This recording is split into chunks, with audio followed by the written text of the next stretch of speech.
Today, we'll learn how to create your perfect family history book. I'm your trainer, Lori Coffey, and your perfect family history book is the one that meets your goals. To create your book's content, start with the original question that inspired your genealogy journey, like, where do I and my people fit in the larger historical picture? How can I preserve the past for future generations? What family stories are real? Or more specific questions like, are there any heroes in my family? Are we related to Pocahontas? Fill in your famous ancestor. Start the book with your inspiration, question, or family tree goal. But please share it as a story.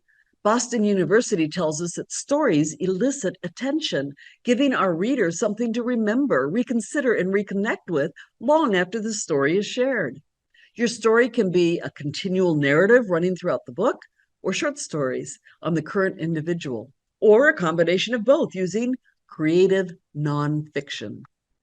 This genre of narrative provides a historically accurate account of your ancestor or family using elements from fiction, such as plot, characterization, and theme, to tell a meaningful, engaging story.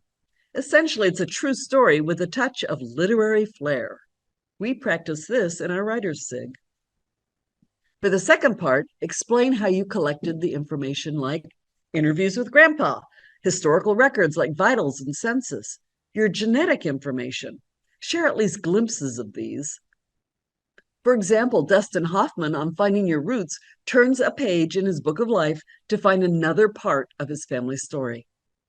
These were heroic people, he discovered. That's the power of your story. Heroes. The Finding Your Roots team uses one historic image per page. No need to overwhelm by showing every census or record that you have, just the most important to the story. If available, tell the stories of key family members like your immigrant or gateway ancestor, any famous ancestors, or even an entire ethnic group. Focus on questions like, from where did they migrate? What is their family history? What is their overarching kinship or pedigree? It might be daunting to try to find stories on all your ancestors. Don't even try. Think of a big family party where everyone is invited. That's your family reports. But you only have time to meet or get to know a few of them. These are the ones you tell stories about. Then use outputs such as Ann and TOEFL or descendants reports and charts like ancestral charts or family group sheets. As I have learned from experience, reports should not be the main attraction like your narrative or stories will be, but they are important supports for your family tree to help your reader understand where in the story, in their history, they fit. Always put the generation number or year of the event on the page for quick reference. Does your audience include the future, like this one published in 1898? If you want your genealogy to be used by future researchers, work to list your sources for others to find them if needed. If you use research strategies for your book, you could explain them in the preface. We'll discuss other front and back matter later. The most complete source citations can be listed in footnotes or endnotes. Microsoft Word can help you with that, and we have a video on it.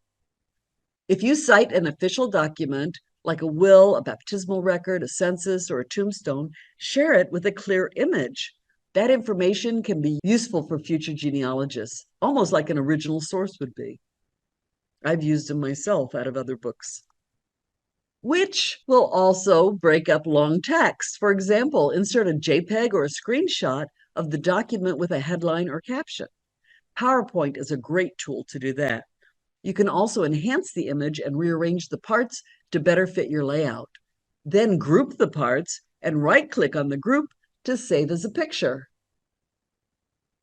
You can even ignore sources, but show that you research thoroughly by adding details, such as complete dates and places, like these immigrant ancestors, their ages, the date they arrived, and the ship name. Like physical descriptions or humorous accounts that show you knew them, like occupations and any other details that show you did significant research on them. Did you inherit the bag? Or maybe it was a big binder? right? Or a cardboard box or a plastic tub. Whatever holds someone else's unpublished research papers, documents, and letters, review them to see which ones you can include to give credit to them and to show the process. This isn't a one generation thing. Information might include letters to and from the original researcher, research notes or reports, photos. Take the time to scan them with names, dates, and locations when possible. Histories that were never finished. Will they ever be? Simply wrap them in some kind of a story with a beginning, middle, and end, like your ancestors' stories. Remember the first question you asked when researching your ancestors? Who are you? So you found their full name, and at least one discovery has a story behind it. That's a story to include, the one that was the hardest to find, or you got it wrong to begin with. Second, you found the answer to the question, what did you do? They told you, I was born, I got married, and I died. Here's when and here's where.